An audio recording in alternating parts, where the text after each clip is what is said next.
Mi nombre es Martín Vázquez. Mi cirugía fue en 11. Yo dije, ¿dónde está la gente de 11? Y que ya habían cambiado el plan. Yo me gradué en el 2001. Imagínense. Hace poquito. Yo todavía, no sé cuándo nací.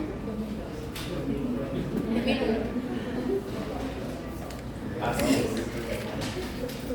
La clase de hoy es de 12 a 2, ¿verdad? Sí. ¿Y después de ahí qué tiene? Así, de que de 2 a 3, 2 a 4, así. ¿Este es el mismo salón? Sí. ¿Quién le da medicina legal? Luis Benítez. ¿Quién qué? Luis Benítez. El doctor Benítez. Muy bien. Vamos entonces a tratar de pasar rápido porque lo ideal es que ustedes tengan una parte práctica o de preguntas y que se desahoguen y pregunten lo que puedan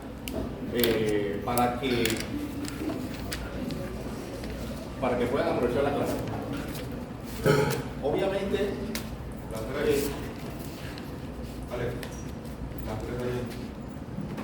obviamente esto ustedes lo van a aprovechar más en un curso que se llama ATLS, que es mucho más práctico y no tiene tanta teoría, pero como pues estamos estudiando medicina tenemos que ir hasta el fondo de todo. Esto no es para el que quiera ser cirujano, porque ustedes de aquí tienen que salir no siendo médicos generales, especialistas en algo que les gustó en la carrera. Ustedes tienen que ser los mejores médicos generales. El mejor médico general es bueno en ginecobstetricia, en medicina interna, en cirugía, en pediatría y psiquiatría. No se puede menoscabar ninguna de estos cinco pilares básicos. A mí no me gusta la pediatría, pero cuando yo me fui interno allá en Metetí, en el Real del Darién, yo tuve que, lo que no hice en mis 2 pediatrías que hice en ese tiempo, lo tuve que hacer en ese año, encerrado en el baño estudiando para ver qué podía hacer. O lo mejor es que yo hospitalizaba al niño y entonces estudiaba. Entonces ustedes deben de salir como los mejores médicos generales. No, o sea, digo, sí, es que puso un catéter central, me dejaron hacer una punción lumbar, puso un tubo pleural, sí, pero llegará tu tiempo en donde vas a poner 1000 tubos pleurales, si quieres hacer esa especialidad. Pero no se engañen, ¿no? O sea, el punto aquí es que ustedes deben de salir completos. No de que chuleta, es que Juan o Ana son muy buenos en medicina interna, también, pero tienen que ser entonces buenos en los otros. No pueden dejar ninguna pata coja. ¿Okay? Ese es el mejor consejo que les doy. Ustedes no tienen una lista así, pero para yo preguntarle a la gente. Sí. A ver.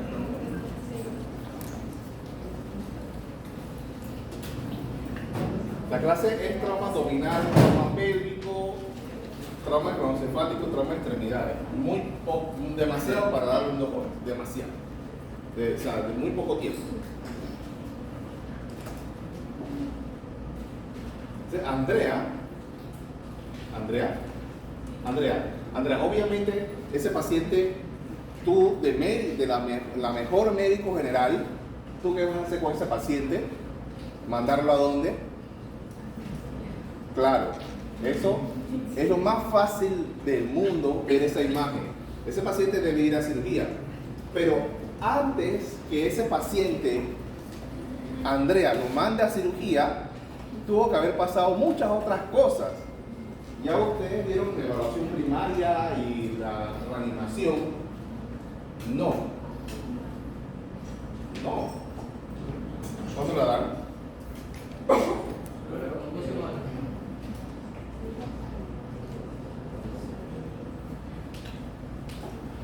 Prioridad en la atención del trauma, o sea, bueno, debieron poner primero esa clase después. Ese día vamos a evocar esta imagen, porque antes de eso, pues, hay que ver la historia de cómo, qué le pasó a este señor, ¿sí? Yo no sé si eso fue con una katana o fue con un cuchillo o un machete, no sé, pero es un trauma abdominal penetrante, ¿sí? Y obviamente, como vamos a verlo aquí, bueno, trauma abdominal cerrado, trauma abdominal penetrante o trauma abdominal abierto, que son cosas que se confunden, pero los traumas abdominales, donde se penetra la pared abdominal, llámese abierto cuando pasamos la fascia, ¿sí? Y el peritoneo, normalmente la fascia. El penetrante puede ser que solamente hayamos cortado la piel y llegamos a la dermis y llegamos al... ¿Cuáles son los músculos de la pared abdominal? ¿Se acuerdan? Bueno, sí, claro que se tienen que acordar. Luis López. Ajá. Los dos rectos abdominales. ¿Cuál oblicuo? El primero, que viene así, ¿no? O sea, en la pared anterior y pared lateral, porque la pared posterior pues está bien. Abdominales, los rectos abdominales. Después, ¿qué oblicuo viene? Que tiene esta forma, esta fibra. Es fácil. Oblicuo externo, ¿no? Oblicuo externo, ¿ya? ¿Y después qué viene? Interno. Oblicuo interno, dale nombre y apellido. Oblicuo interno. Y las fibras van entonces así. ¿Y después qué viene? El músculo transverso, que sus fibras van así. ¿Ok? Y debajo de esos tres músculos, ¿qué vendría? La fascia transversal. Y después de ahí, ¿qué viene? El peritoneo. El peritoneo pariental. Cuando entonces hay una herida, ya sea pala, cuchillo, uña del amante, si no atraviesa la fascia, entonces pues le llamas trauma abdominal penetrante, pero es abierto cuando atraviesa la fascia. ¿Está bien? No puede ser lo contrario por lógica. La medicina es lógica y un poquito de ciencia. No puedes decirle trauma abdominal abierto. Eso sí, obviamente, si se salió del estómago, eso obviamente es un trauma abdominal abierto. Pero si esa víscera no estuviese afuera, es un trauma abdominal penetrante. Ustedes van a averiguar si fue abierto o no.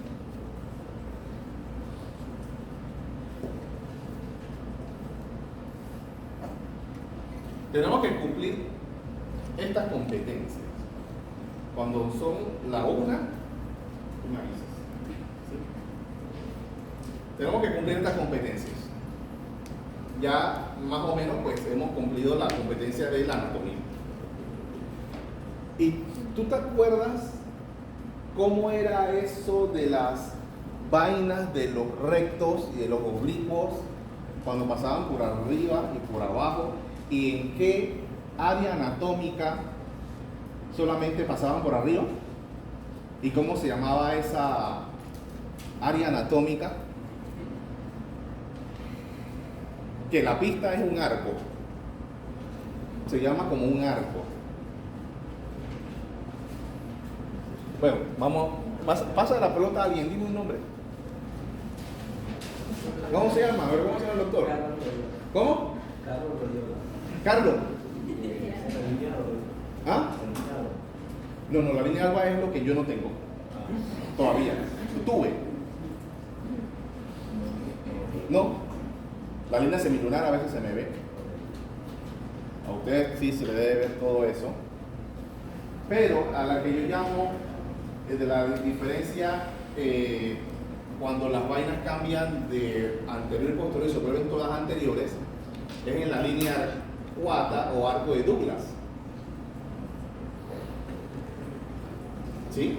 Que está aproximadamente entre la sínfisis, el pubis y el ombligo. Ella está en un tercio, en el tercio proximal hacia el ombligo. Ahí comienza la línea arqueada y de ahí para abajo podemos decir que esa región, esos 2/3, son menos fuertes, porque sigue siendo fuerte, son menos fuertes o resistentes que la pared abdominal hacia arriba. ¿Sí? ¿Ok? Ya hemos hablado muy soberanamente sobre el trauma abdominal cerrado y penetrante, cómo se evalúa un paciente con trauma abdominal, qué procedimientos diagnósticos tengo y qué procedimientos terapéuticos tengo y cómo se maneja un trauma pélvico. Esther Guerra. Esther, ¿qué me puedes hablar sobre cómo se debe evaluar un paciente con trauma abdominal? Llegué yo, que estaba en una discoteca y me peleé y tú ves que tengo un pocotón de moretones en la pared abdominal. Y vengo yo, y me desmayé. Quiero que estoy en el piso del cuarto de urgencia. Lo primero que tienes que hacer es decirle a tus amigas o tus amigos que me recojan. ¿No? Pero, si hay una pregunta de que dónde tú debes de empezar la evaluación del paciente, ¿en la camilla o en el lugar donde está el paciente? ¿O en el piso? Claro. Si tú, obviamente, recuerda, si el ambiente es seguro y tú tienes tus medidas de bioseguridad, que esas palabras las voy a omitir, ya lo dije, lo voy a omitir porque eso se debe tener siempre presente. Si el ambiente es seguro y tienes las medidas de bioseguridad mínimas, entonces verifico su estado de conciencia y si no hay un sangrado externo que puede chocar al paciente. Si tiene eso, entonces ahí en el piso deberías tratarlo. Lo más cómodo es que lo agarren y lo suban a una camilla de choque y puedes hacerle todos los procedimientos. ¿Sí? Pero uno debe tener la competencia como médico general de poder asegurar la vía aérea en un paciente en el piso, o no tanto asegurarla, sino manejarla.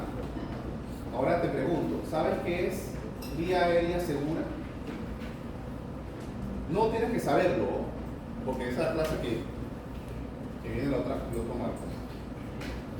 ¿Alguien sabe qué es vía aérea segura? Sí, pero la definición que yo quiero que tú me digas, doctor, ¿su nombre? Cristian. Doctor Cristian, la respuesta que quiero que me digas ahora en adelante es que vía aérea segura es un globo inflado en la tráquea. qué?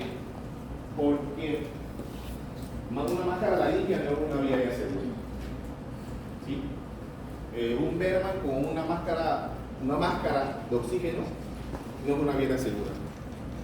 Máscara facial, pues no debemos decirlo, todas las máscaras son faciales. Así que una vía aérea segura es un tubo dentro de la tráquea con un balón inflado. Esa es una vía aérea segura. ¿Y por qué le llama vía aérea segura? Para que las secreciones no vayan al árbol respiratorio, bronquial respiratorio. Estas evaluaciones del paciente con trauma abdominal externo, tú el paciente haces la evaluación inicial. Listo, lo subiste a la camilla, estás cómoda. Y vas a empezar con el A, B, C, D, E, F, G del trauma. ¿Sí? Entonces, el A es la vía aérea, la B es la ventilación. Y con respecto a la ventilación, ustedes van a ver, inspección, palpación, percusión, ocultación. Lo que siempre ustedes deben de saber hasta que se mueran. Y van a verificar lesiones en la parte B, que es pulmones. ¿Sí? Van a la parte C, que es circulación, que en la circulación son hemorragias externas, exsanguinantes, corazón, donde van a diagnosticar un taponamiento cardíaco,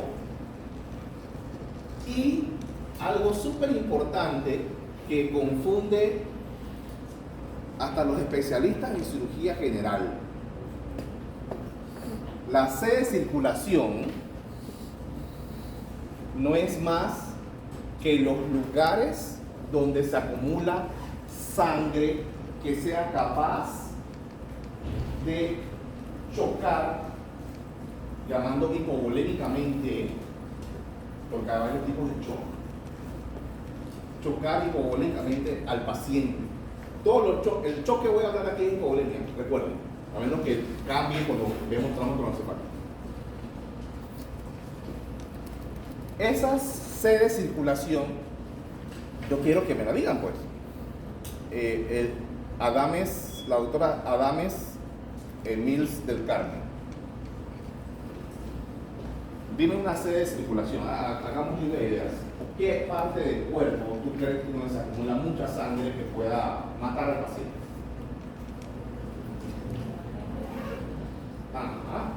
Para una. Ámbar para una. Ámbar. Ella dijo abdomen.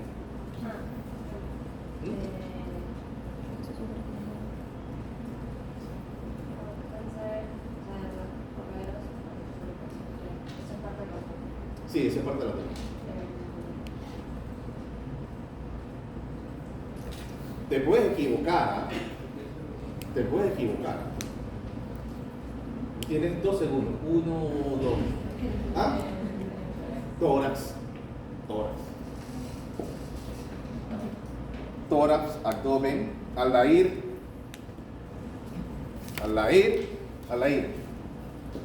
Tórax, abdomen.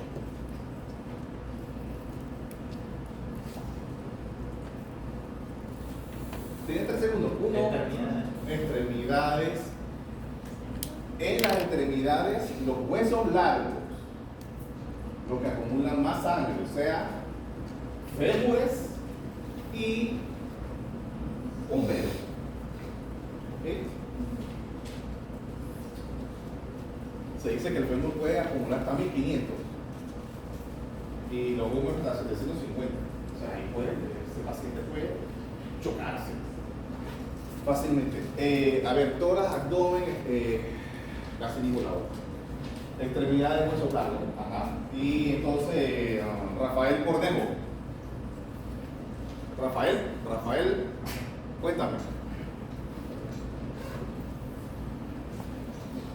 Tórax, abdomen, extremidades.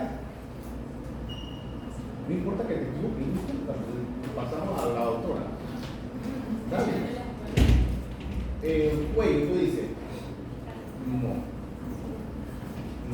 cráneo, tampoco. Que eso es fácil, mira, no, o sea, usted tiene derecho a equivocarse lo que quiera. Entonces, la pelvis. Porque tórax, abdomen, pelvis, huesos largos y falta una. Retroperitoneo. Entonces, ahí está el punto. Si yo estoy con el paciente aquí, está la cabeza acá y los pies acá, y yo comienzo de vía aérea, listo, la mejoré, oxigenación bien, listo, perfecto. Voy a la conexión de la A con la B, que es el cuello. Verifico si hay desviación de la tráquea o no, si hay infiltración de las venas yugulares o no, si hay sangrado en las carótidas, como dijo la doctora. Y todo está bien, pasó a la B, que son el tórax. No hay nada en la B, o si hay algo en la B, lo corrijo. Vamos a la C, que ahí mismo está el corazón. Y me quedo ahí, verifico si hay alguna lesión o no que se puede diagnosticar por clínica. Y aquí está el punto donde se confunden. Cuando bajamos al abdomen, realmente el abdomen es C, pero nosotros los cirujanos pensamos que ya, abdomen, el cirujano va directamente al grano, abdomen y ya. Pero no, cuando tú terminaste el tórax, que realmente es B, y la C, que la comenzaste ahí, vas a buscar todos los sitios donde se acumula sangre. Que el primero fue el tórax, que ya lo pasaste, verificaste si había. ¿Qué es lo que examina en el tórax? Un hemotórax. Verificaste que hay buena entrada y salida de aire y que no hay matidez. O que no hay hiperresonancia por si hay un shock obstructivo que necesita un tubo pleural para algún neumotórax. Baja entonces a la siguiente C, que es el abdomen. Si es un trombo abdominal penetrante o cerrado, eso es lo que tienes que saber para seguir el algoritmo. Vas a ver la pelvis, tienes que mover la pelvis una sola vez. Y si sientes el crack, déjalo tranquilo y ve pidiendo un dispositivo para ferulizar la pelvis, o si no, una sábana, que no se debe usar, pero es lo que hay. Pero no, o sea, ustedes se deben quedar en la mente con que sí se usa la sábana, pero no, si nosotros podemos comprar un dispositivo, una férula para eso. Después que ustedes vieron tórax, abdomen, pelvis y vieron los huesos largos, el retroperitoneo, muy difícil diagnosticarlo por clínica, a menos que cuando ustedes volteen al paciente para ver signos de equimosis en la espalda puedan sugerirle alguna lesión retroperitoneal. Pero es muy difícil, son las áreas donde uno utiliza mucho estudios diagnósticos. Bien, doctor. Esa parte de evaluar todos los segundos espacios donde se le puede acumular sangre. Si el paciente hemodinámicamente está estable, yo pensaría que no tengo por qué pensar que se está acumulando sangre en alguna parte. Si la persona mantiene alta o bien, la frecuencia cardíaca no está volando de arriba a 120. Claro, porque el trauma puede estar por allá. O sea, si no me está colapsando hemodinámicamente el paciente, vale la pena que yo consuma el tiempo que necesita toda esa evaluación en hacerlo. Sí, porque esa evaluación no te debe tomar 10 minutos. Pero ¿por qué lo perdiste? Pues. Perdiste 10 minutos por la vida de un paciente. Lo que pasa es que José es un atleta de alto perfil y corre todos los fines de semana por hobby 10 kilómetros por hobby, y en competencia se hace los 42K. Y José, que quería empezar a escalar porque bueno, y se cayó. Y llegó al cuarto de urgencias Es que no, tranquilo, yo estoy bien, yo estoy bien. No, pero déjame evaluarte. José normalmente, como es un atleta de alto perfil, tiene frecuencia cardíaca en 61. ¿Sí? Y José tenía 85. Y tú dices, ay, hermano, hey, vete a tu casa, acetaminofén, te pones hielo, avisa cualquier cosa. Y después llega José a las 2 horas inconsciente, con frecuencia cardíaca en 99 y presión en 160. Y te dice el familiar, no, lo que pasa es que José, listo, tomó sus cosas, su medicina, empezó a comer y le dio un dolor aquí, doctor, aquí del lado izquierdo y se desmayó. José tenía, que no quisiste examinarlo, un trauma de vaso. Porque una de los mecanismos de acción del trauma de vaso en trauma cerrado es precipitación. Entonces hay que tener en cuenta en eso, y mucho en pacientes que son hipertensos. Si todo el mundo es hipertenso y la mayoría pues puede tomar enalapril, lisinopril o ibersaltán, pero hay grupos que toman carvedilol, misoprolol y te baja la frecuencia cardíaca. Y si es un hombre macho alfa, te va a decir, hey, yo estoy bien, tranquilo. ¿Ya? Entonces, ojo, o sea, eso, si tú estás en un hospital y tienes, entonces, ahora otra cosa importante, si tú estás en un hospital de guerra, no aquí, de guerra, él en este momento es un paciente verde. Y tú esos pacientes verdes sí, mándalo o lo derivas a otro sector. ¿Okay?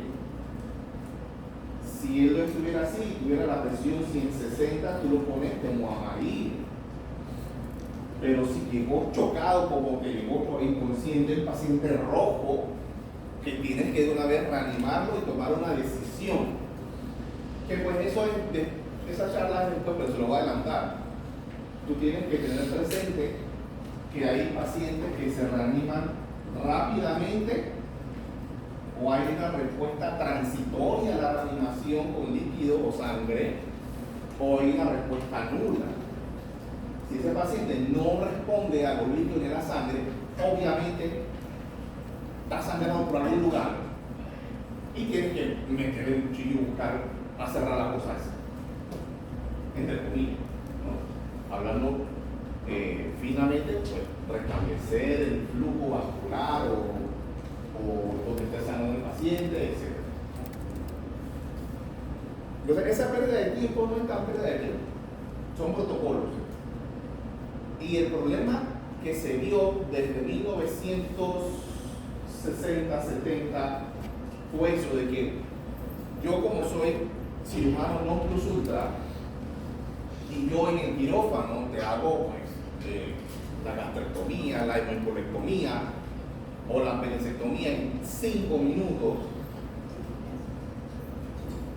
Yo, cuando viene el paciente de trauma, yo solamente voy a ver el abdomen. Ey, no tiene nada, voy para adelante. ¿Sí? Hay muchas otras cosas. Esa es más o menos tu pregunta. Y ahora te pregunto a ti, que me lo vas a decir en el transcurso de la clase como te digo, que puede ser con tu inteligencia artificial, puede ser de una vez. ¿Cuál es la diferencia entre un paciente hemodinámicamente normal y un paciente hemodinámicamente estable? Voy a continuar. Entonces, el manejo de evaluación de trauma pélvico ya lo vieron, es parte de la C del ABC. Y lo más lógico es periorizar y traccionar las extremidades y la pelvis para encerrar esa pelvis que no sangre, porque los huesos sangran mucho. Si hablo baja 12:48. Bien. Ya esto pues lo digo. El abdomen, la parte anterior, baja de una línea horizontal desde el T4, T5 y una línea horizontal que pasa la sífice del pubis y otras líneas diagonales a las crestas ilíacas y que se unen entonces hacia arriba con la línea horizontal que daba el T4, T5. Luego viene el flanco, ¿ok? Ahí podemos hablar de líneas axilares anterior, línea axilar media, línea axilar posterior. Y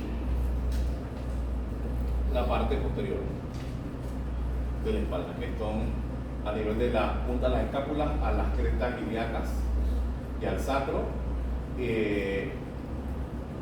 La punta de las escápulas, ¿qué nivel esquelotónico es? La punta inferior de la escápula. T6, Un T7.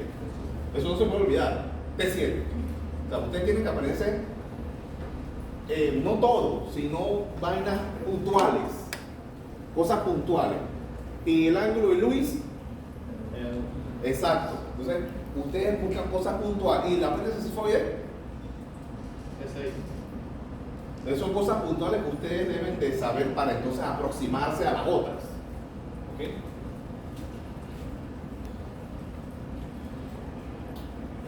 Las regiones internas del abdomen, tenemos una cavidad vertebral superior, otra inferior y la cavidad pélvica. Otra clasificación, aquí está la perineal superior, la inferior y la intraperitoneal y intraperitoneal. Esta clasificación que está acá, esta, vamos a ver.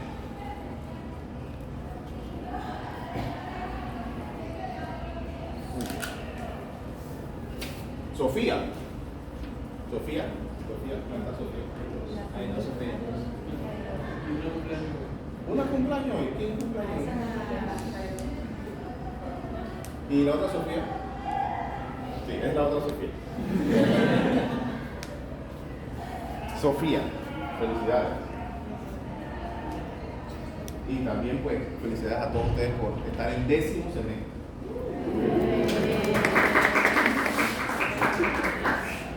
Ya lo que sea realmente es nada.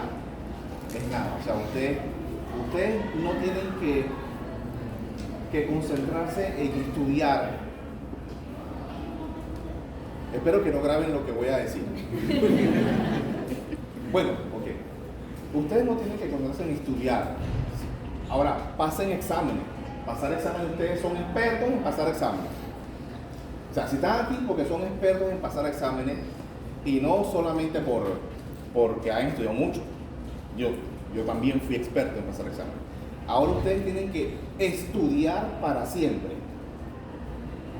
Estudiar vainas que no va, o sea, ustedes saben que lo que va a venir en el examen es ese cuadro. Ya, listo. Como que A, B, C, sí, D, E y tal cosa. Pero ustedes deben estudiar ahora para siempre. Para siempre. Y ir practicando sus exámenes que le van a poner más adelante, ¿no? Para entrar al internado. Pero ya, ustedes ya despreocúpense realmente de estudiar para los exámenes, si ya saben cómo se pasa un examen. ¿Ok? Entonces, Sofía, la no cumpleañera. Este es el límite entre la cavidad vertebral superior e inferior. Ese límite, ¿qué lo está dando? ¿Qué lo está dando? ¿Qué lo da anatómicamente? Porque los cirujanos pues te lo dicen delicadamente, abren el abdomen y que a ver, doctora, ¿cuál es el límite que usted ve aquí en el abdomen que lo hace superior o inferior?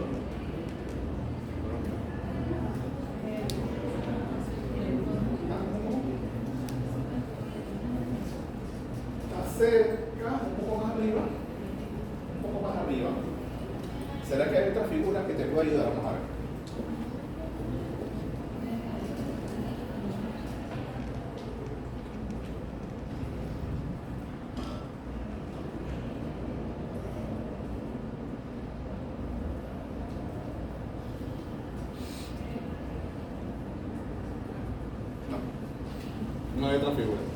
Quizás esta de frente te hubiera ayudado mejor.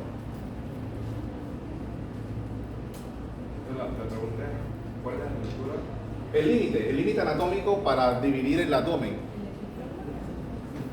Estás casi cerca. Estás casi cerca. Casi cerca. Colon transverso. Estás sumamente cerca. Ahora dame apellidos. ¿Cómo? No, te alejaste. Ve cercano a él. La unión y hay uno. La curvatura mayor de la Mira, aquí está el colon transverso. Miren esta imagen, mírenla.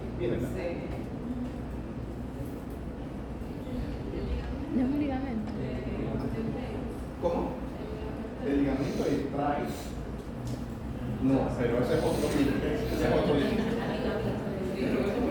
La unión, duelo y Sí, pero ok, la respuesta está entre el colon, o sea, es una sumatoria, ustedes tienen que decirla. Una sumatoria de lo que él dijo que es el transverso y otra sumatoria de lo que tú hablas del aumento mayor o el biplón mayor. ¿Sí? No, ligamento de está por la cuarta porción del duodeno. El ligamento de Trice. El ligamento de Trice, ¿cuál es la función del ligamento de Trice y de dónde viene? Es otra cosa, el ligamento de Trice ayuda a la función de la digestión. Cuando respiras. Bueno, fíjate de dónde. Ajá. Es que mira, fíjate dónde se inserta, de dónde sale el ligamento de Trice. Búscalo en tu cerebro ectópico. El pilar de Ajá. del diafragma. Ya. Sujeta la tercera porción del duodeno.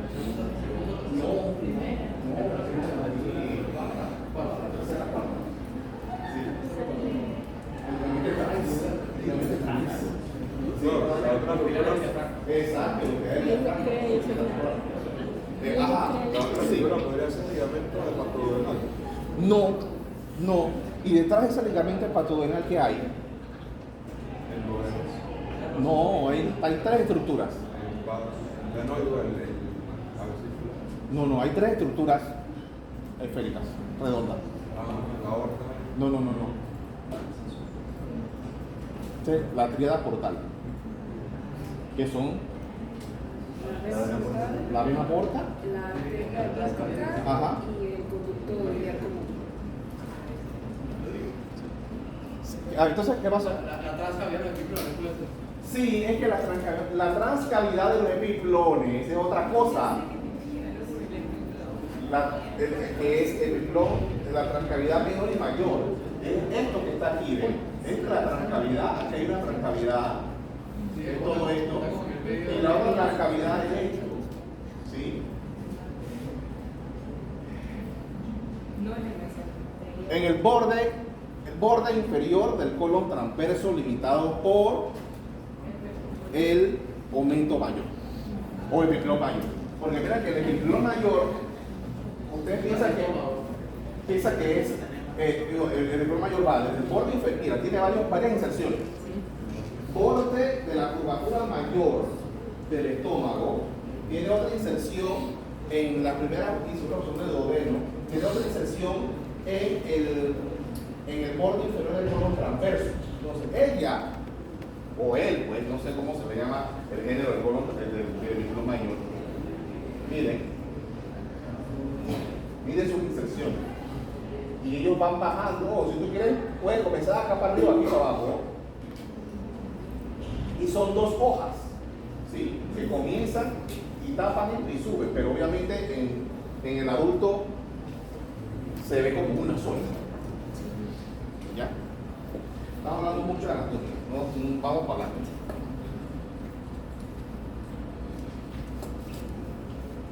¿Todavía no tienes la respuesta? De lo hemodinámicamente estable. Dale pues. Estamos hablando de que hemodinámicamente. Pero párate. Un estado hemodinámicamente normal es cuando todos los parámetros de signos vitales están bajo la expectativa de una persona en particular. O sea, que se supone que aquí todos debemos estar hemodinámicamente normales, en teoría. Pero hemodinámicamente estable es no necesariamente dentro de los parámetros esperados para la persona, pero que no se vida de la persona. O sea, Ajá. si tengo la presión de 160, esa no es mi presión normal cuando estaba ingresando mi vida. Ok. Estable. ¿Tu presión normal cuál es? 120-80. Ok. Creo que Él está en estos momentos, el doctor está en estos momentos hemodinámicamente normal. Pero, si le dan una puñalada como bien bravo. y sangró y llegó al cuarto de urgencia con 90-60 y le pusimos 2 cristaloides y llegó a 120-70, es hemodinámicamente estable. O si él tuvo una disección de aorta, no, nada de trauma, o una sepsis después de los carnavales,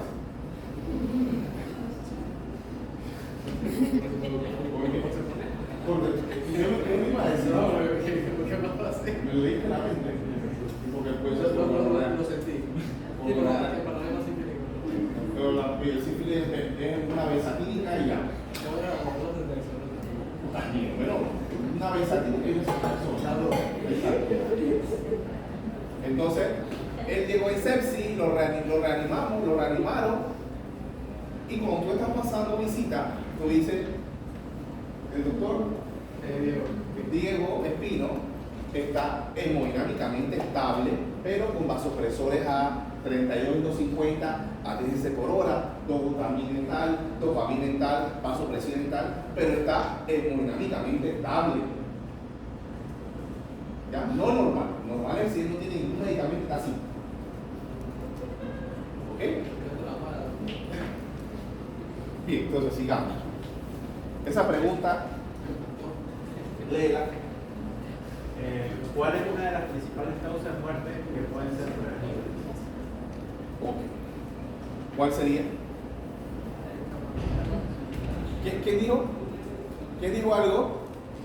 Ajá. Claro, si estamos hablando de...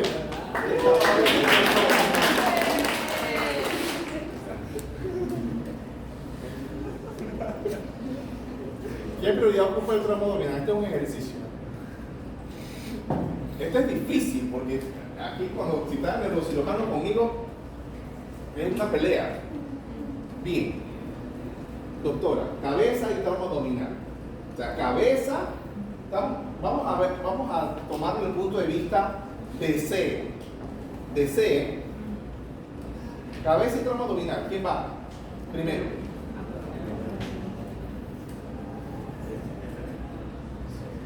Cabeza, tórax y tramo abdominal. Para la C. Todavía están ganando, sí. Yo diría que abdomen e igual / tórax, ¿no? Y después cabeza. Hablando de C.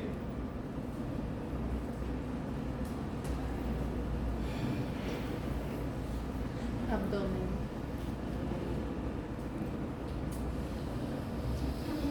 Sí.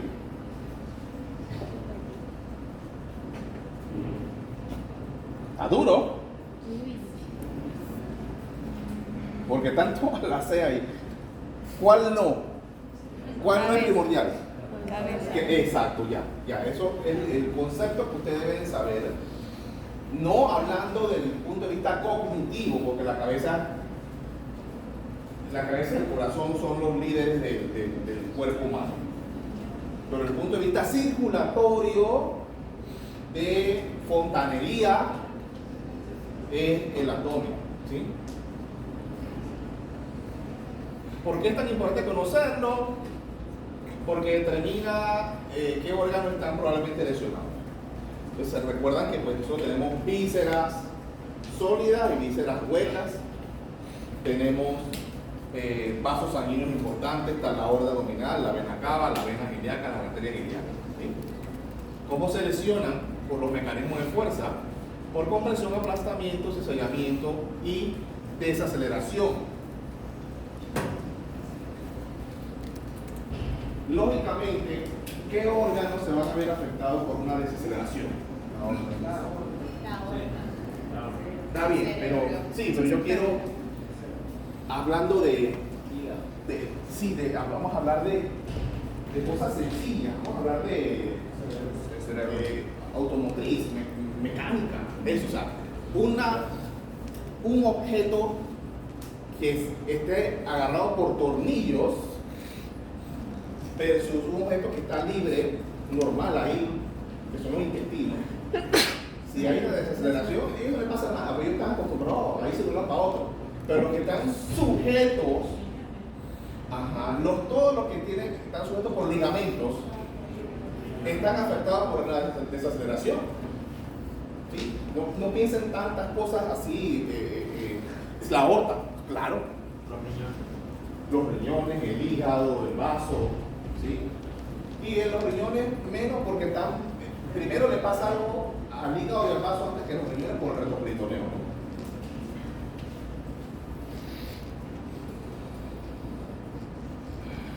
Aquí está. Los órganos que se lesionan por más frecuencia: hígado, vaso, intestino delgado, el último. Y que, de acuerdo al mecanismo penetrante, ¿cómo se lesionan? Armas punzocortantes o mecanismos punzocortantes que son de baja energía. Laceraciones, armas de fuego son de alta energía y van a producir más lesiones, tienen más energía cinética, cavitan, rotan y obviamente los fragmentos lesionan diferentes radios donde estuvo la energía cinética, donde entró el proyectil con esa energía cinética. Y más en los pacientes con escopeta y perdigones, depende de la distancia, de acuerdo también es la dispersión de los fragmentos y las lesiones. Si es una lesión por perdigones o por escopetas que se fragmentan, ¿cuál órgano va a tener más lesiones? Son súper. Y van a estar entonces suturando el intestino. Que no es nada del otro mundo, ¿ah? El problema de cirugía general no es operar. El problema es cuándo vas a operar al paciente. Y eso te da la experiencia y los libros, y escuchar, y ver. Mecanismos penetrantes, lesiones más frecuentes, ustedes pues lo dijeron: hígado, intestino delgado, que es el más común de todos, y pues las vísceras puede caer colon. En alta energía, intestino delgado, colon, hígado y estructura vascular.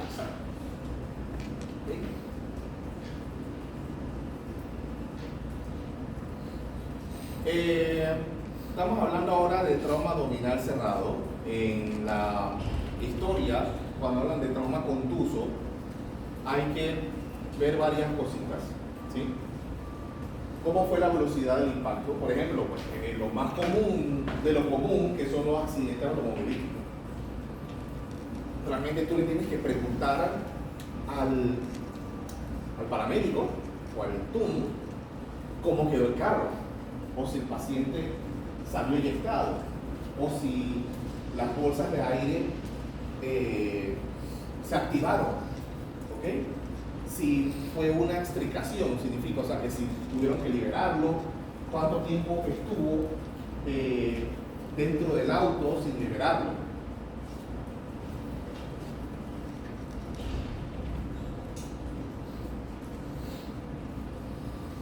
Importante, ¿no? La expulsión, ¿no? La expulsión, ¿qué mecanismo te va a dar? El de desaceleración, ¿no? Aceleración, desaceleración. ¿Y qué parte? Ya que ustedes están hablando de la aorta, pues. De aorta. ¿Qué parte de la aorta pues se desgarra comúnmente? Ascendente. En la aorta, en el callado, pero chuleta, el callado. La unión entre el callado y la desaceleración. Sí. ¿Cómo se llama eso?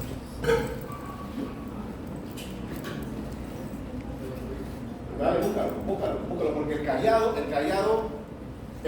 comienza comienza, que callado es un arco, es el arco aórtico, el callado, que tiene cuántas bajos, 3 y a veces 2. Ok, ¿cuáles son los 3? Tronco brachiocefálico, la carótida común, izquierda. El tronco brachiocefálico, la carótida común izquierda y la subclavia izquierda. Ok, entonces de ahí se convierte en aorta descendente. Entonces, ya, lo encontraste, habla. Es que me habla del ligamento arterioso directamente, no el nombre de la porción que está pegada. Está bien, sí. Bueno, es la zona, entre zona 3 y zona 4. Entonces, el ligamento arterioso, ¿qué era antes? ¿Y para qué sirve eso? ¿O para qué sirvió eso?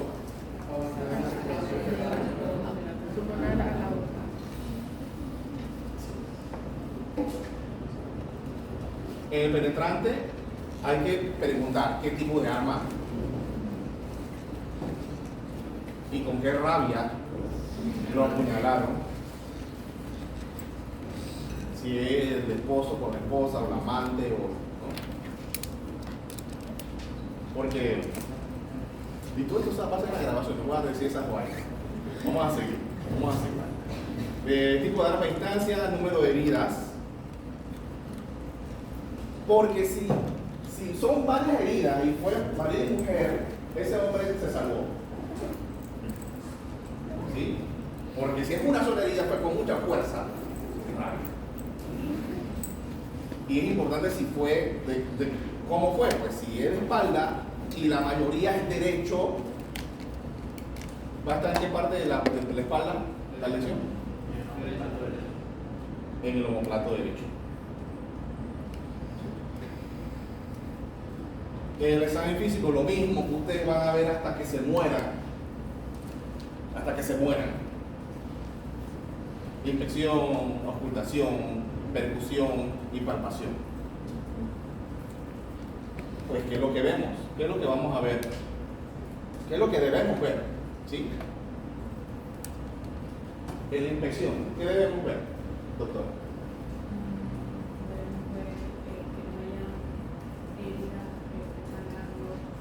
Ok, sí. Sí, tú vas a ver hematomas, contusiones, cuántos orificios hay si fue un proyectil por arma de fuego o cuántas laceraciones existen. ¿Sí? En la palpación, si el paciente está aún consciente, qué área del abdomen le duele o no. Hablando de eso, ustedes saben que es un abdomen agudo. ¿Qué es un abdomen agudo? Doctor. Diría que cualquier dolor abdominal.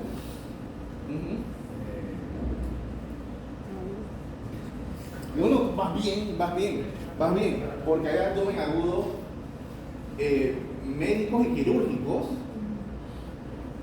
Más bien, cualquier dolor abdominal que aparece de forma repentina,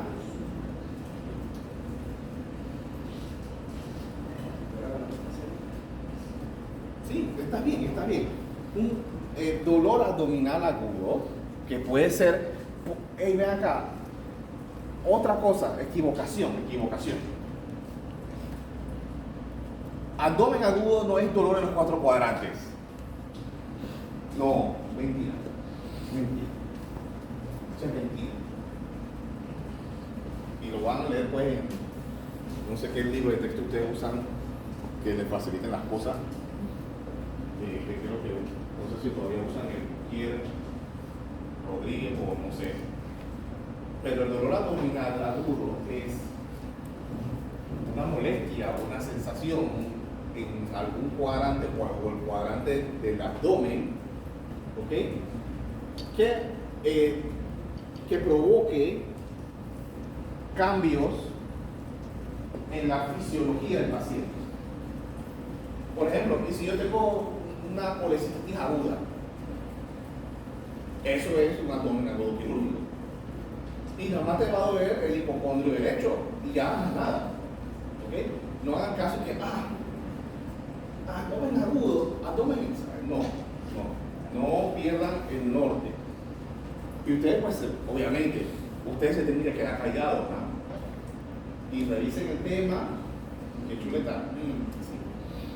Pero se quedan callados porque son deficiencias que uno a veces tiene, o que uno se acostumbra, y que yo también me meto en eso porque también fui así, de que uno aprende escuchando.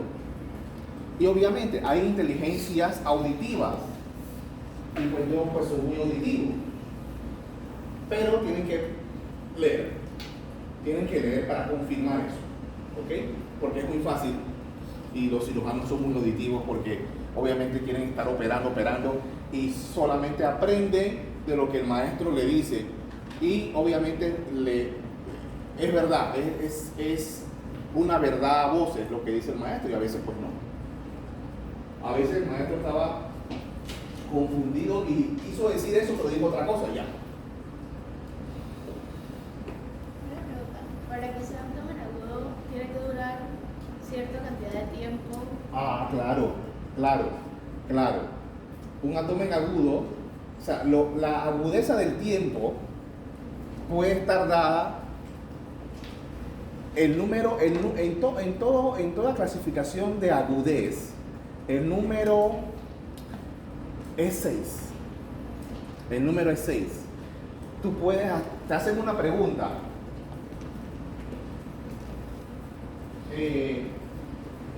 Porcentaje de apendicitis flemonosa. Y tú sabes que la flemonosa es la más común. Tú vas a decir siempre 50-70. Pero si te preguntas porcentaje de apendicitis eritematosa, que es menor, tú siempre dices 10-20. De repente 7, pero ya tú, sí está cerca. Entonces, en agudez, el número 6 y el número 14 son los importantes. En semanas, por ejemplo, una patología crónica o una disección aguda de aorta, tú no vas a decir que la disección aguda es más de 3 semanas, porque ella se cronifica después de 2-3 semanas. ¿Sí? En caso de abdomen agudo, un dolor que te dure entre 2 a 6 horas ya es agudo. ¿Sí?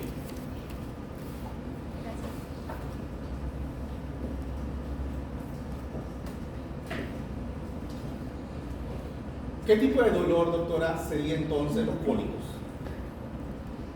menstruales? Bueno, depende de cada persona. Ajá, claro. Pero generalmente en el 70%, ¿cómo es? ¿Cómo lo clasificas? Agudo, un dolor abdominal agudo. Ok. Pero ¿hizo cambios fisiopatológicos en tu cuerpo? Fisiopatológico, porque esto es fisiológico. Fisiopatológico en tu cuerpo. Pero usualmente no. Entonces tú lo llamas cólicos intermitentes. Un dolor abdominal agudo intermitente. Ajá, entonces no sería algo. Ajá, o sea, un dolor abdominal sí es agudo, pero es intermitente. Ok. Es intermitente. Entonces ya pierde el poder de ser quirúrgico.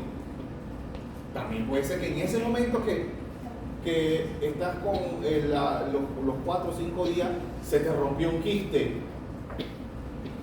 pero ya ese dolor no va a ser intermitente, sino va a ser constante.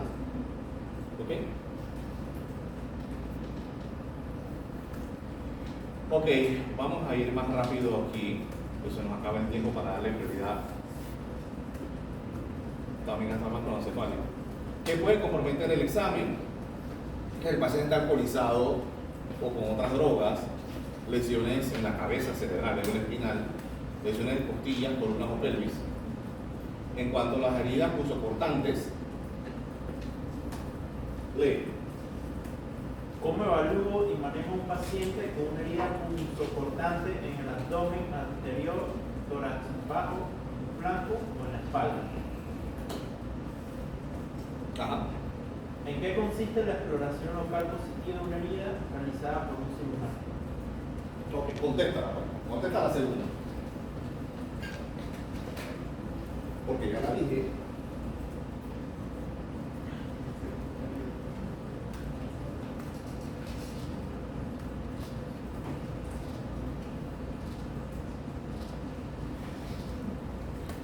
Ajá.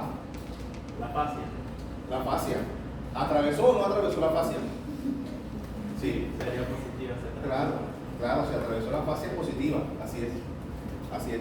Se comenta que la herida la debe explorar un cirujano. Pero si no hay cirujano, ¿qué van a hacer? ¿Sí? Ustedes tienen que previa asepsia, antisepsia,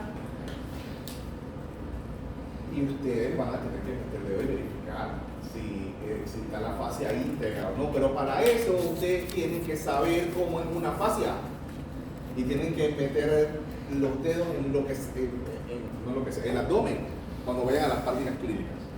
¿Sí? No desaprovechen oportunidades. Entonces, sigamos con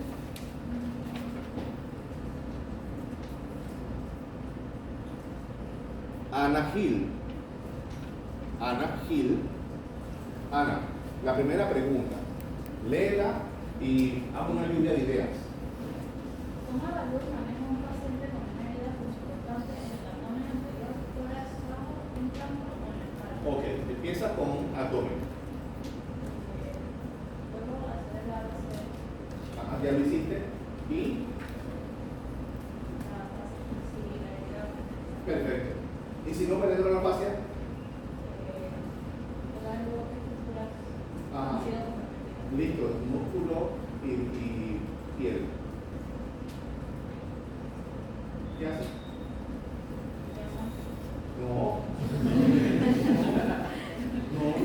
No, eso es plata, doctora. Eso es plata. Eso es, o sea, si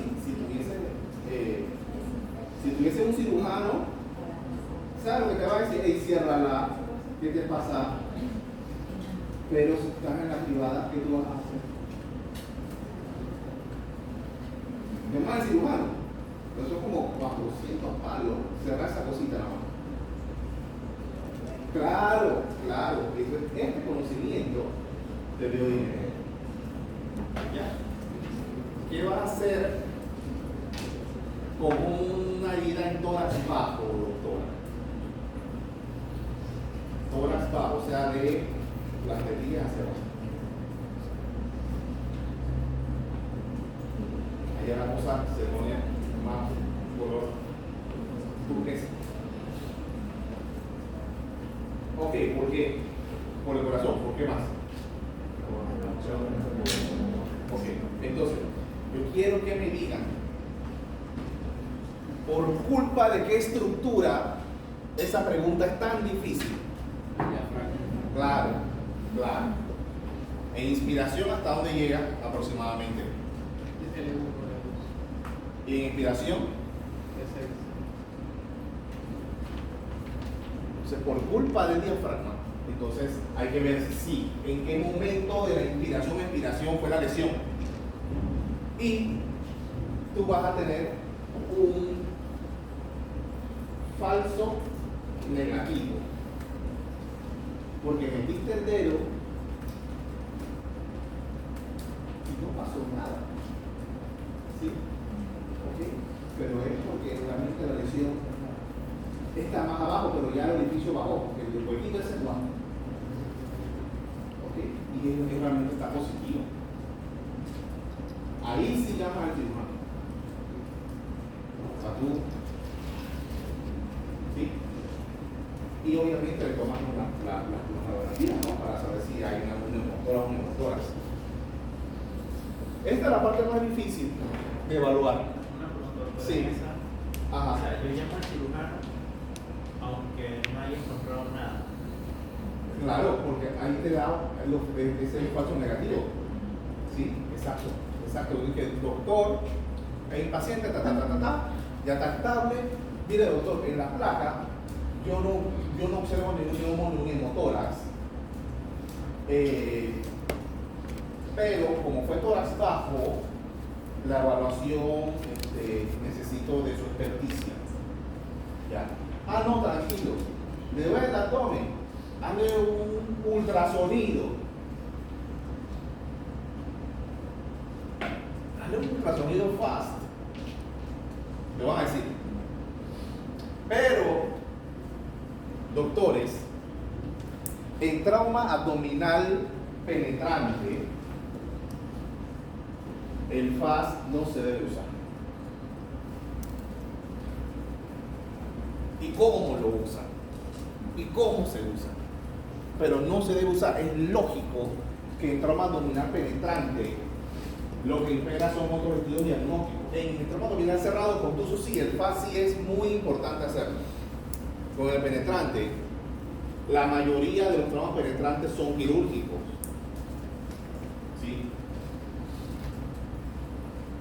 Ustedes pueden, si no tienen muchos recursos, utilizar la púrpura imperial de la clínica, y si el paciente no tiene dolor abdominal, lo dejan en una esquina 6 horas, entre comillas, hospitalizado o en su centro de salud, tranquilo, o si no tiene forma, pues trasládenlo, pero no se queden con eso, porque un ultrasonido no diagnostica lesiones por trauma penetrante, es muy baja su sensibilidad.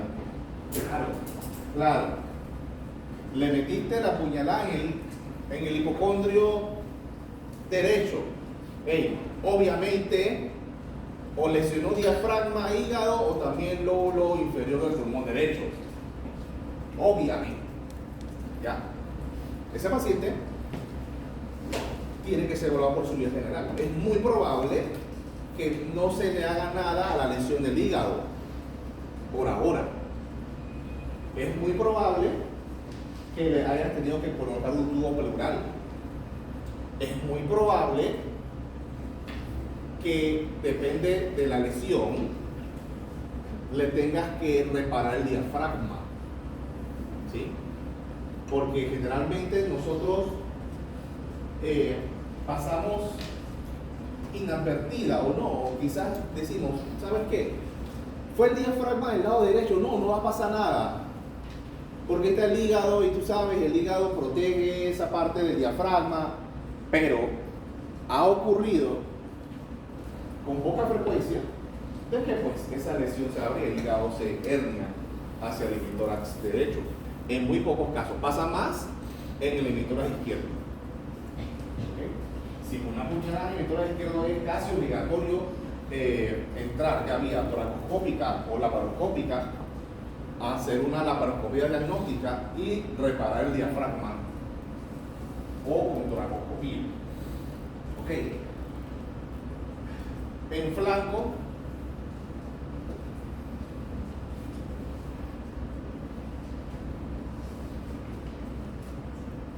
Luis Moreno. Ajá.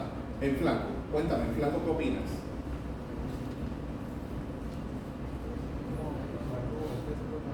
Ajá, en flanco, ¿qué tienen? ¿Qué tienen en flanco? En flanco hay poco músculo, está el oblicuo externo, el interno, el transverso, están las bases transversales, ¿sí?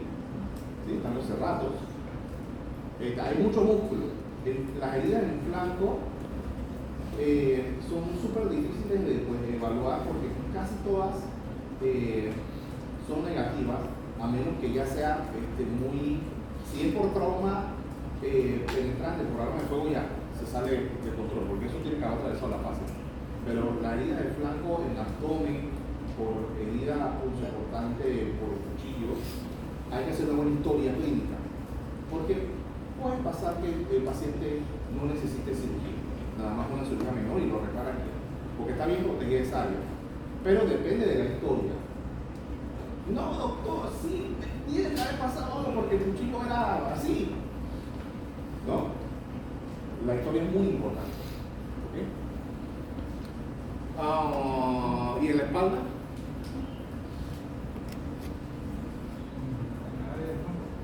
Sí, no, desde la espina de la escápula hasta el área de una línea horizontal que pasa por la frente mundial. Ajá. Riñón. Correcto. Correcto.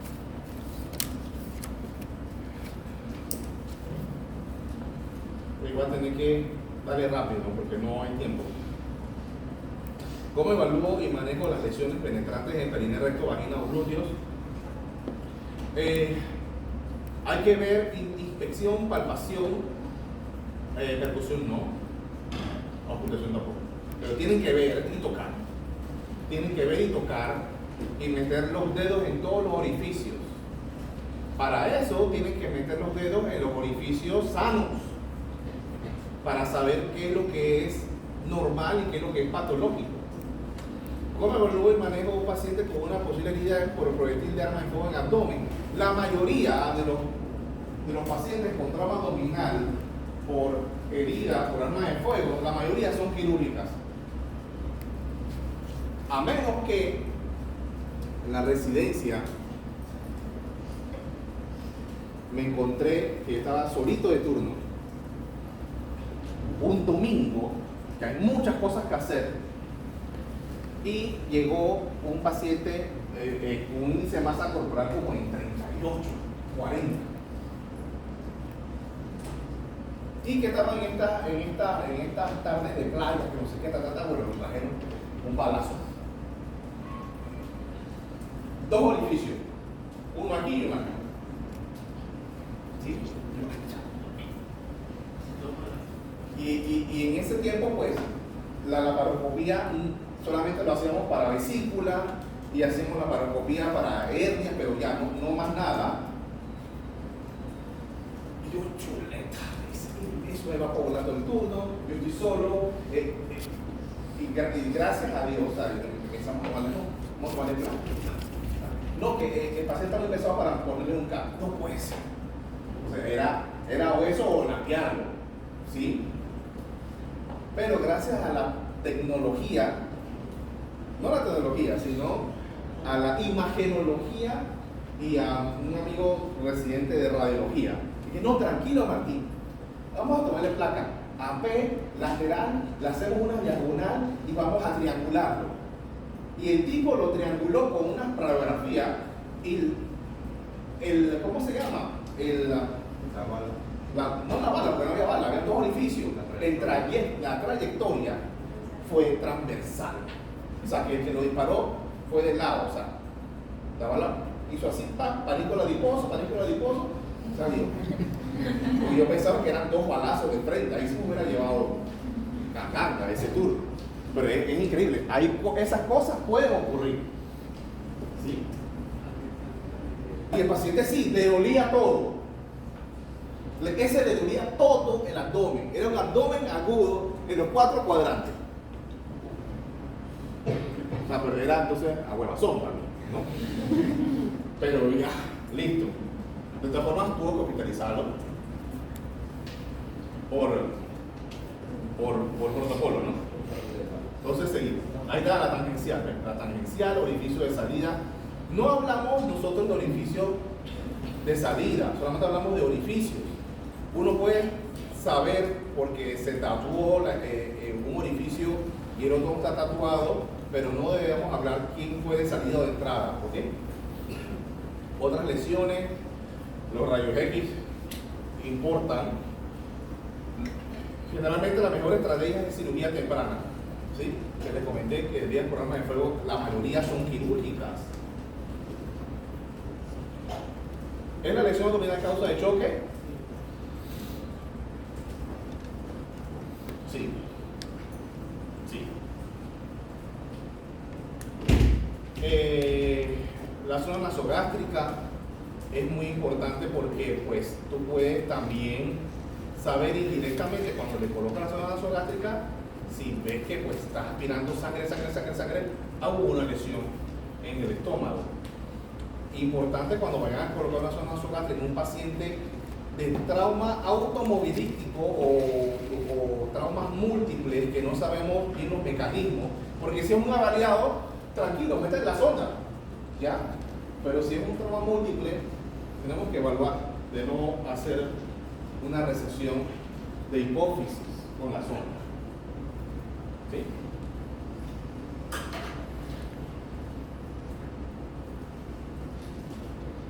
La sonda urinaria. Una pregunta importante en la mayoría de los exámenes que existen en el mundo. ¿Cuál es el mejor parámetro fisiológico para medir el estado de shock de un paciente? Oliguria. Ajá, es la diuresis. La diuresis. Ya. Porque la presión arterial media para formar una gota de orina es ¿cuánto? Búscalo ahí. Búscalo. ¿Cuánto? ¿Ya sabes cuál es? ¿Cuánto es? 60. Es un poquito menos. 55, sí, 60, pero está bien. Pero tú me la dices, sí, está bien. Entonces, si está produciendo un día, por lo menos estoy cerca. Entonces ahí, y ustedes ya saben que es anuria, oliguria y poliuria. Ya lo saben. Sí, por 60 por kilo, ¿no? 0.5 No. cc. ¿Sí o no? Sí. Bien. Eso lo tienen que saber porque no vas a evaluar una diuresis en un paciente chiquito, pequeñito, un bebé o un niño o un adulto, ¿no? Deben tener cuidado con eso. Si ven eso, ¿qué hacen ustedes? Esa es una equinosis en el área perineal.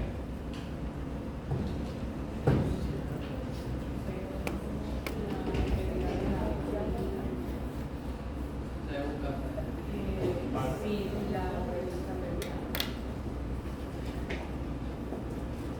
Sí.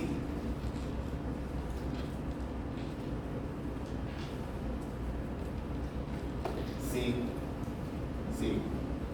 En esa equimosis puede haber mucho, pero lo que sí es cierto que debe tener un trauma rectal. Lo que sí es cierto. Pero puede haber muchas cosas. ¿Ok?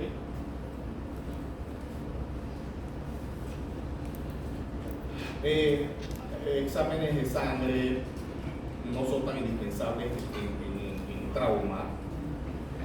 De acuerdo también a la seriedad de las lesiones, claro, en la evaluación secundaria, ustedes van a mandar exámenes de sangre para ver si hubo alguna lesión en un órgano que es muy bendito, que debemos tener consideración de él, que está retroperitoneal y que hay una muestra química que puede salir alta. Páncreas. Entonces ustedes le mandan lipasa para ver si es que en ese trauma cerrado no tuvo un trauma con uso del páncreas, que es muy infrecuente, pero cuando ocurre es una catástrofe. Una catástrofe. Las cirugías de páncreas son hermosas, pero cuando están agudas son catastróficas. Las pruebas de embarazo, las pruebas para alcohol y otras drogas. ¿Cómo sería el manejo del trauma en una paciente embarazada, Leonardo Robinson? Bueno, hay que ¿Dónde está Leonardo? Ajá. priorizar la vida de la madre. ¿Quién es primero, la mamá o el bebé? ¿Verdad? Yo digo que depende de los meses de embarazo. No, suponte que está a punto de parir. Vamos a poner, tiene 32 semanas. Y que tiene que ser la plata de mi esposa.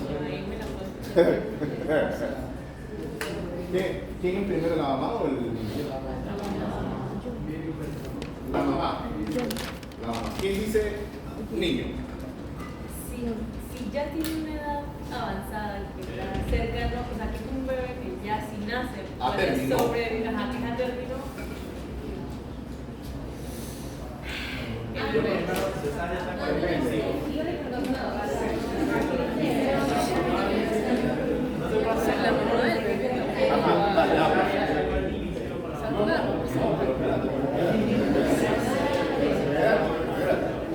O sea, aquí el que tiene la razón es el cordón umbilical. Primero la mamá. Primero, siempre la mamá. A menos de que la mamá esté en perimorte, o sea, ya tenga lesiones que no se puedan reparar. ¿Sí? ¿Ok? Y entonces ahí hace una cesárea de emergencia. Algo interesante. Operaron un paciente de bypass cardíaco, corazón abierto, y eso se suturan con alambre, no de acero. Y el paciente en su turno se descompensó y cae en paro cardiorrespiratorio. Ustedes tienen que empezar a hacer el masaje cardíaco, pero saben que tiene una herida de esternón. ¿Le dan masaje cardíaco o no? ¿Sí? Si no, se puede morir, si no, se va a morir. Exacto. Yo espero que eso se mantenga y que se acuerden siempre de eso. Hay muchos casos así, hay muchos casos, pero es que tiene una herida y no, pero si está muerto, lo más que puede pasar es que siga muerto.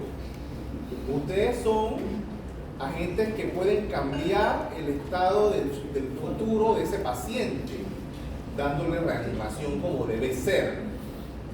Ya después llamarán a un cardiovascular para que entre, repare, no sé qué, pero el paciente después va a estar vivo.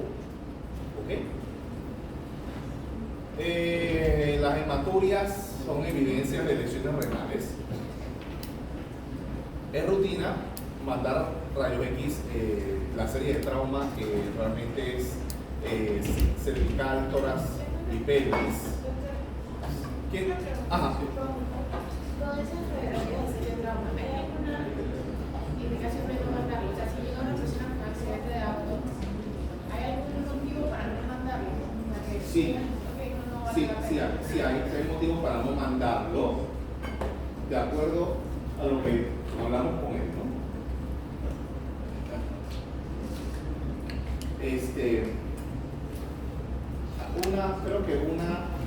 Dos ejemplos. Estoy con una paciente, está con su perrito, y el perrito fue a orinar allá y se le arregló la cuerda.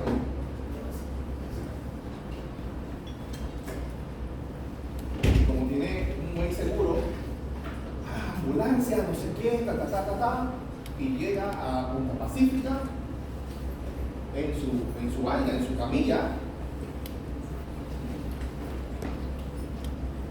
Y obviamente tú le haces la historia, cómo fue el accidente. Si fue una caída de tus pies, no perdiste la conciencia, te raspaste las rodillas y el codo, ya, no tienes que hacer nada, ve para adelante, ve por fuera, sí, exacto, pero depende mucho de la historia y de la información que te da el turno. Si fue una paciente en donde el conductor o la pasajera o uno de los pasajeros murió o tuvo una lesión importante, sí, te hago todo. Porque la misma energía cinética que ese compañero tuyo manejó, también tú la manejaste. Para que tú te protegiste por la bolsa de aire o lo que sea, pero es la misma energía cinética. ¿Okay? A esa muchacha del perro le hicieron hasta acá lo hicieron. Pero bueno, así es la vida. Esto ocurre cuando hay traumas renales, hay hematuria. Ojo con eso, con las hematuras microscópicas. Se debe, no de rutina, pero si se sospecha, ustedes manden un urinálisis, porque si hay hematuria microscópica, ese paciente pues, puede clasificar para un trauma renal grado 1. Y urología tiene que entrar en ese caso a hacer algún tipo de estudio, ya sea un uroCAT o un cistoCAT o un simple ultrasonido. ¿Sí? Ya cuando hay microhematuria o macrohematuria asociado, a un trauma penetrante, generalmente, casi siempre es un trauma renal que merece una evaluación quirúrgica.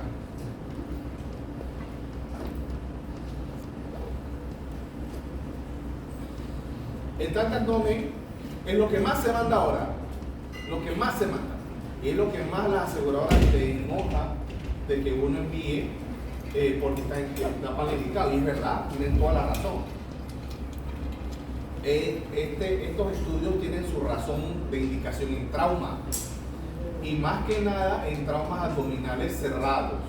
¿Sí? Ahí sí puede estar muy bien indicado las tomografías tóraco-abdominopélvicas, ¿ok? Porque te va a dar muy buena información, sobre todo en el retroperitoneo, en donde en trauma abdominal cerrado sí hace FAS, pero el FAS es muy difícil que vea retroperitoneo. Y si tiene sospechas de que algo pasó en retroperitoneo, entonces hazle la tomografía. Ahí están ¿cómo se llaman? Los beneficios y los pros y los contras del lavado peritoneal diagnóstico, el FAS y el TAC. El lavado peritoneal diagnóstico no es más que realizar una herida infra o supraumbilical, llegar al peritoneo, y eso es en traumas abdominales que son cerrados y que no tienen ultrasonido, ¿sí? Y uno abre la fascia y verifica y aspira el contenido que le saca del peritoneo. Eso lo toma en una jeringuilla aparte y lo mandas a microbiología para ver si hay heces, detritos, fibra vegetales, etc. Si viste que no hay nada, a la vez tú vas a colocar una sonda hacia la pelvis del paciente por ese huequito y vas a instilarle 1 litro de solución salina caliente, tibia, 38 o 39 grados, esperando más o menos 30 minutos, y luego recoger esa solución a contragravedad, ¿sí? Y ese líquido mandarlo a micro y verificar si tienen fibra vegetal, bacterias, heces, y eso nos daría positivo el lavado peritoneal, y es un criterio para cirugía. Eso ya no se hace, pero se lo estoy diciendo. Ya no se hace porque ya tenemos CAT, ultrasonido y la paroscopía diagnóstica. Ya ahora la paroscopía diagnóstica se ha apoderado mucho de la forma más rápida para hacer un diagnóstico de trauma abdominal cerrado, porque metes la cámara y ves directamente qué está pasando. ¿Sí?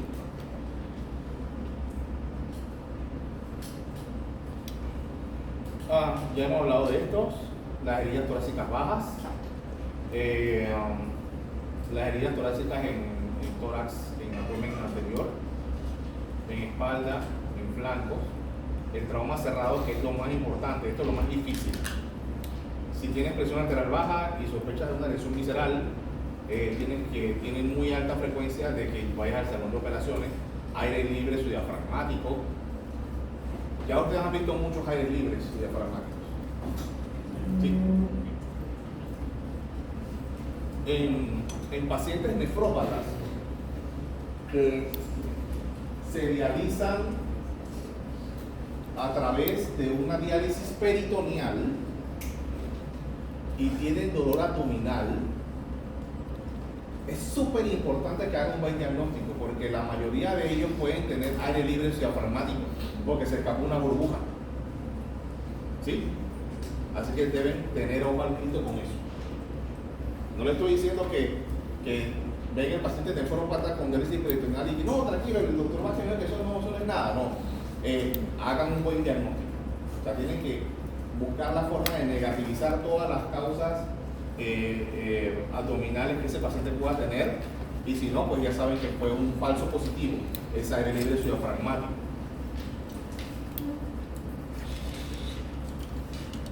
Indicaciones de la parotomía. El trauma penetrante casi siempre todos se debe operar, a menos que tengan la suerte, como este pacientito mío, que la herida fue tangencial.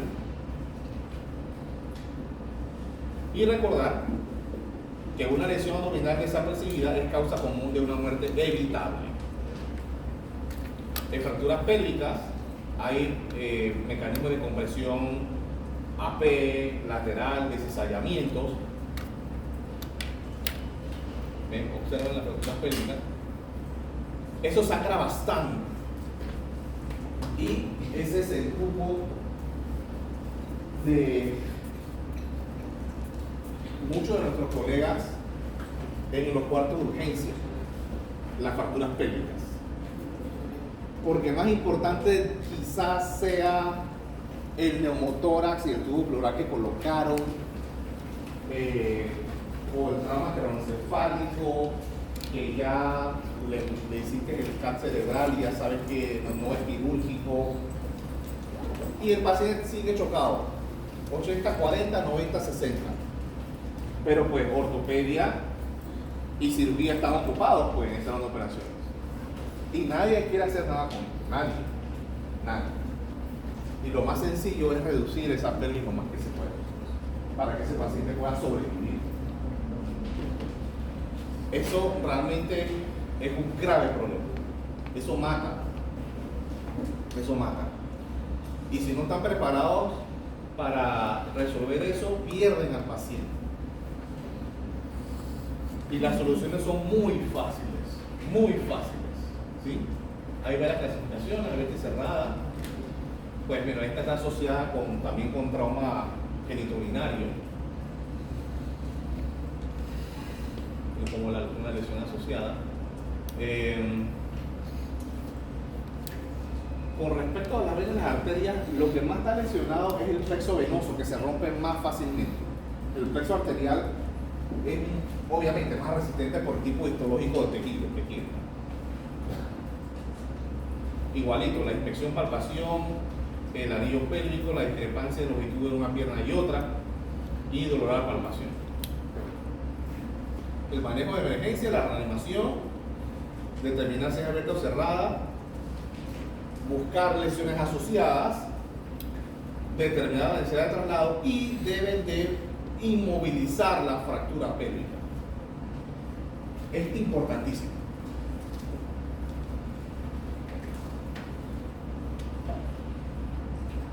Puede de repente, quizás, yo tomando atribuciones, que el doctor Néstor Vega les haga un taller, ¿no? Cuando vayan a rodar parte clínica sobre trauma. Porque obviamente ustedes, como aún no son médicos, no pueden tener acceso a ese curso, pero pueden convencerlo que divida el grupo en varios integrantes, para que sepan por lo menos lo primordial de todo esto, ¿sí? Aquí está un algoritmo de manejo de fracturas pélvicas, en donde si hay lesiones asociadas a la laparotomía está indicada. Si no hay lesiones asociadas y pusiste el dispositivo de fijación y los pulsos periféricos están bien y el paciente ya no tiene amenaza de shock, no hay necesidad de hacer angiografía. Pero si hay todo lo contrario, en donde el paciente sigue con un shock que no llega a una hemodinamia de estabilidad, una angiografía o una arteriografía es primordial para verificar si se pueden embolizar algunos vasos o dar información de que si salió positiva, haces otra laparotomía o entras por la misma laparotomía si ya la hiciste para reparar el vaso que está sangrando. ¿Preguntas? En resumen, este es el resumen de la clase de abdomen y pelvis. Y pues, espero que el doctor, alguien tiene que comenzar el doctor, porque de repente eso es muy difícil organizarlos, pero sí, él puede tener la capacidad para utilizar varias instalaciones y que ustedes tengan esa expertise, esa competencia.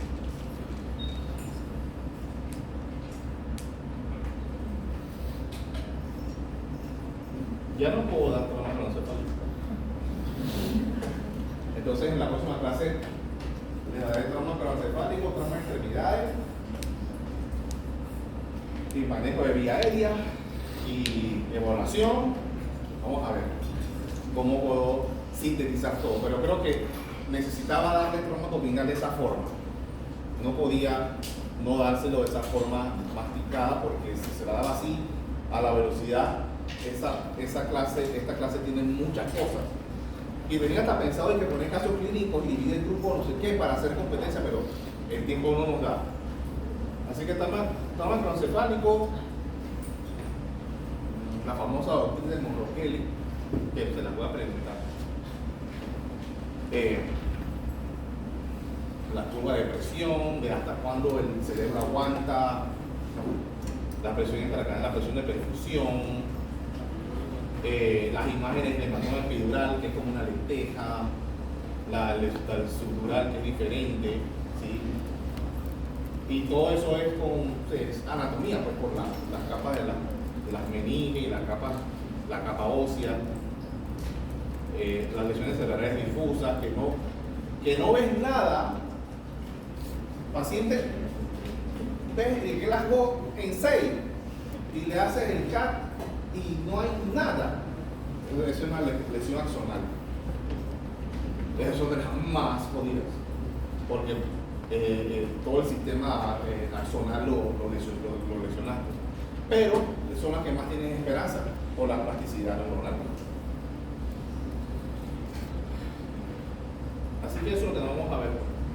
Este signo, ¿quién sabe cuál es este signo? Sí. ¿Y cómo? Ok. ¿Cómo yo diagnostico que ese sangrado tiene signo de Bardet y tiene rinorragia?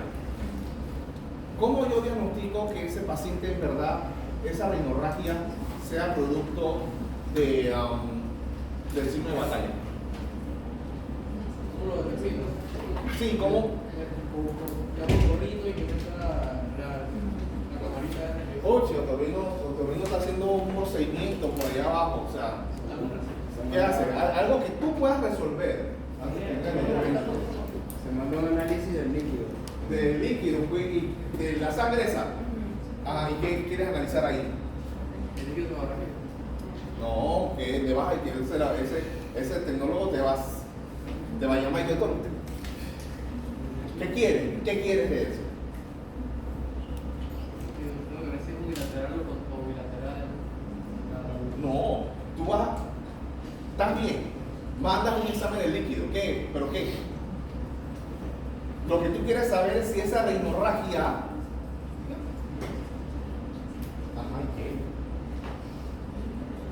¿y qué? Pero dime, ¿qué cosa quieres que estudie? Yo estoy por teléfono, doctora, ¿qué quiere que estudie de esta sangre machucada con Pablo que mandó? Ok, ya va el doctor. Tú le dices, hola, ¿cómo estás? Mira que ese pacientito, por favor centrifúgamelo, y ese líquido, hazle una prueba de glucosa para saber si es 1/3 de lo normal o es normal. Y ahí entonces tú sabes que cuando la medida de glucosa en la médula espinal, ¿cuánto es? 30. Que es 1/3. Entonces eso es lo que vamos a ver. Vamos a ver esto y después vamos a ver trauma musculoesquelético. Ahí, digo, ahí lo importante Lo importante que lo están viendo quizás por acá, es que debe existir un torniquete que se debe abrir intermitentemente. Y mira, y probablemente esta arteria esté íntegra y esta otra aquí también. O de repente este segmento está necrosado y uno saca un pedazo de safena y lo interpone aquí. Y ya, y si tú tienes flujo arterial también. Y listo, ya lo que es ortopedia y hace la fijación. Ya dejó el doctor.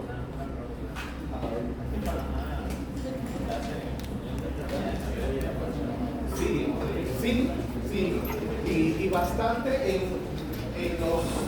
la gente que usa cosas para cortar madera, que le quitan la protección. Oh. No, muñeca, sí. Sí, demora mucho, pero sí. Bueno, entonces, listo, hasta la próxima clase.